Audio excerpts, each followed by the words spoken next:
It's the Black Real Estate Dialogue. Tune in. Tune in. Tune in. Tune in.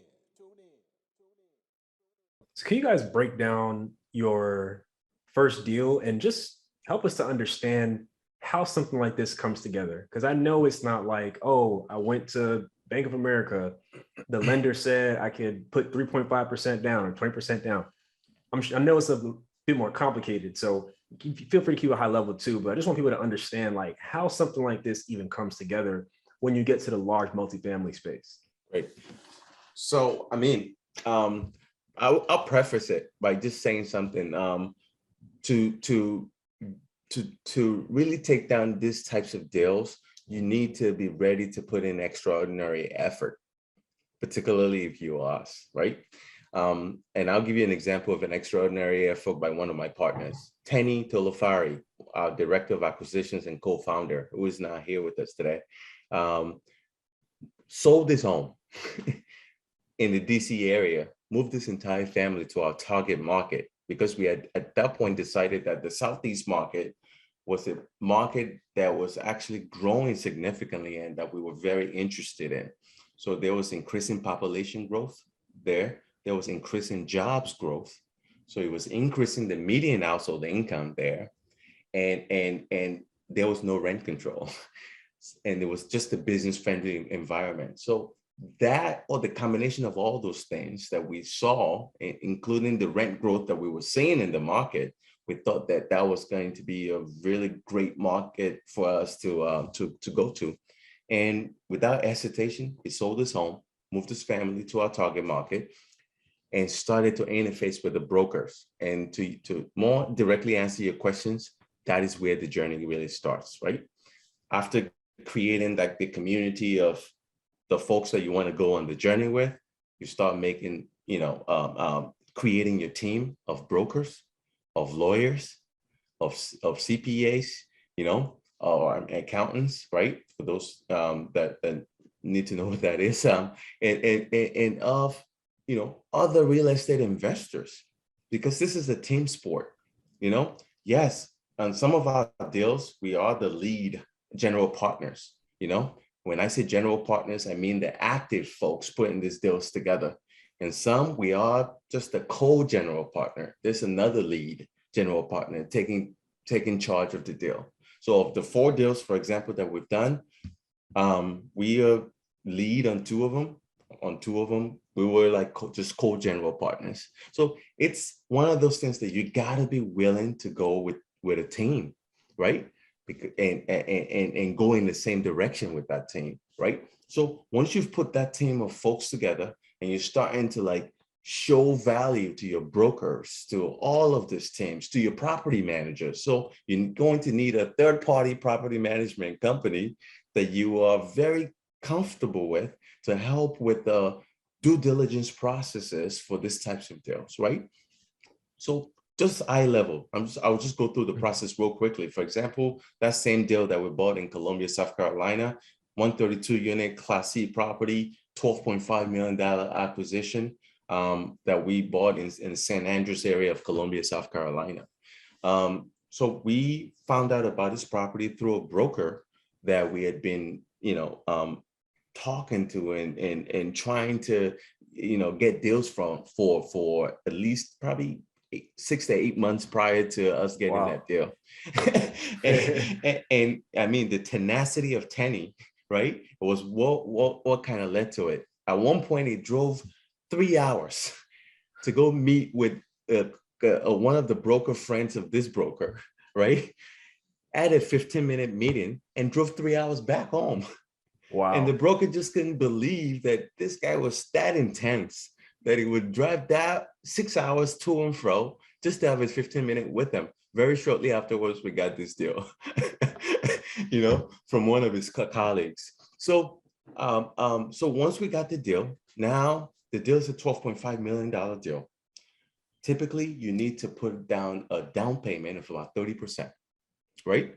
And then typically, you have a renovation cost and closing cost that you also have to raise for. So let's say it's a $12 million deal to make it real simple, or $10 million deal, to make it real simple, you need to put down, $3 million, right? Then you probably need to raise another maybe 1 million to 2 million for both the renovations, the value add process, because we buying stabilized properties, meaning they're already occupied, at least 90% occupied, and we just adding value to them and getting them up to like market rents. That's what we're doing, right? So we raise the renovation cost, or what we call the CapEx budget, the capital expenditure budget. And then we also raise the closing costs, including the fees and all of the fees associated with that closing, and also some reserve money, just in case we've encountered some surprises. So a combination of that is what we call the equity raise, what we're going to raise to be able to close that deal. And typically, the way we structure it is we put in something called a LOI. That's how, when the broker says, "Oh yeah, check out this deal," and we underwrite the deal, which is another part that whoever is going to go into it needs to understand how to do, right?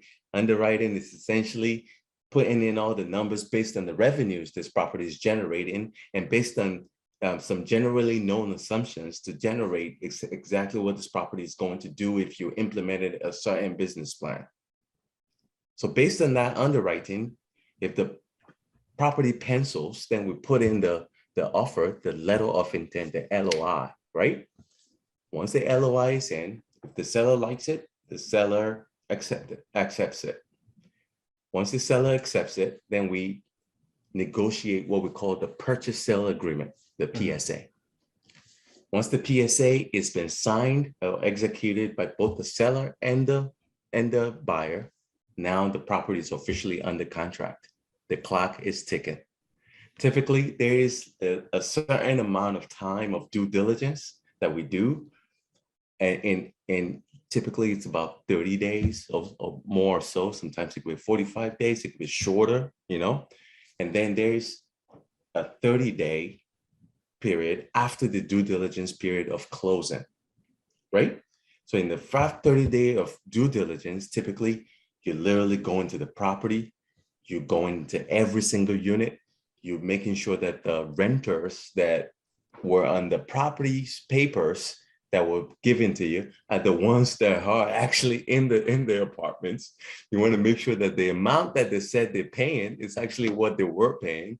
You want to make sure that, that everything matches. You want to go onto the roofs, check the quality of the roofs, the pavements, the parking lots, the walls, the electrics, the plumbing, the storage area, if there is one, the pool area. You want to check all of those things to make sure that you are not going to be surprised, right? And then when that process is done, now you got to do the closing period. In that time, you got to raise that equity. Are you looking for a community of like-minded individuals and access to experts in real estate? Yeah. Are you interested in real estate but need more support and guidance? You know who it is? The Black Real Estate Dialogue presents the Real Estate Investing Community. No matter how much or how little real estate experience you have, we've created a community for you because your perspective is important. All right, tell me, where's the number one place where you can do Q&A with experienced guest speakers 2 times per month? How about unlimited access to past guest speakers' recordings? What about a private Slack channel to engage in daily discussion with everybody in the community to share resources and support each other? Head on over to blackrealestatedialogue.com. That's blackrealestatedialogue.com. It's the real estate investing community presented by the Black Real Estate Dialogue. Come join us today. So a lot of people did not make it out of that financial crisis, and when mortgages were all a lot of people didn't make it out. A lot of people lost their homes. A lot of people lost everything. Yeah. And I was watching a documentary recently, and there was a woman who, it was a documentary from back then. There's a woman who, got a bad loan. She was trying to get a a loan modification. Modification. It Yep. just didn't work out for her. So Mhm. how did that work out for you? I mean, it must have. It was. Yeah. It worked out phenomenal. Yeah. Well, I I guess mean, like rather, how did you find out that that was even an option look. instead of just saying, I I got to give up the house? want to tell you, like, this is what is a good thing and a bad thing about me. When my back against the wall, I want to perform like MJ on his best night. When my back isn't against the wall, it's like, you know, but that's something I work on constantly to fix. But my back was against the wall. I was looking up everything I could find. I was just online. So I looked up loan modification. It was a nonprofit near my home that did it for free. I'm like, all right, I need to make this happen. And that loan officer, loan officer, that person that worked there, she really like changed my life. Like if I didn't get that modification, I don't know where I would be, you know. Bankruptcy, I got rid of the junior loan because a lot of back in the days, if you watch that documentary, they gave you a second loan. That's how a lot of people was qualifying for these homes, right? So the bankruptcy took away $89,000, right? Wow. And remember, now I'm left with $300,000, right? So the modification now brought my loan down to that one and some change. Like I think it was like 170, right? So I'm paying mortgage on 170. So I went from 3,100 to $1,000. Wow. Wow. How did it feel when it finally got back down to like something to what it should have been? How did you feel? Lorraine, that's her name. I was like, what's her name? Lorraine Rogers. I bought Lorraine Rogers something to relax, with a nice expensive bottle. And it just emotional. And so what I did, I took $600 and I ran a commercial to let everyone know that Lorraine could help. Lorraine could get everyone. So that summer, I saved probably like 35 homes. Wow. That summer, just simple. I didn't get paid, but it was like, because I was so pissed off that they couldn't advertise because they didn't have a budget. But you see everybody losing their home. No one could have took $600. It was like, you know what? Let's go save some homes. It was all word of mouth or online. So I felt great. Wow. So you survived the financial crisis. You're in your early 20s and you got to save your home, thankfully. What happens next? Like you mentioned that at 23, you left your job. So talk to us about how things progress real estate wise from that point on. All right. So what happened? So I left my job and then I became a real estate agent. So I became a real estate agent when everyone was leaving. Right. So the market's dead. I'm out of here. I need to go get a job, whatever. So I was like, you know what? Let me just become a real estate agent. Became a real estate agent and was doing real good. Marketing, it was great. It was Alex E. Edwards for your real estate agent. I wanted to market like a politician. So it's Alex E. Edwards for your real estate agent. And that was just on the radio. That was everywhere you could just find Alex E. Edwards for your real estate agent. And so what I did, marketing was just everything just came together and I was doing real good. And my broker hired another agent, right? And my broker gave this agent a higher percentage than mine. Like I was just like, whoa, I can't believe this. I can't believe it. And I was like, you know what? I want the same percentage as this person because I deserve it because I'm your number one guy. And so I was like, you know what?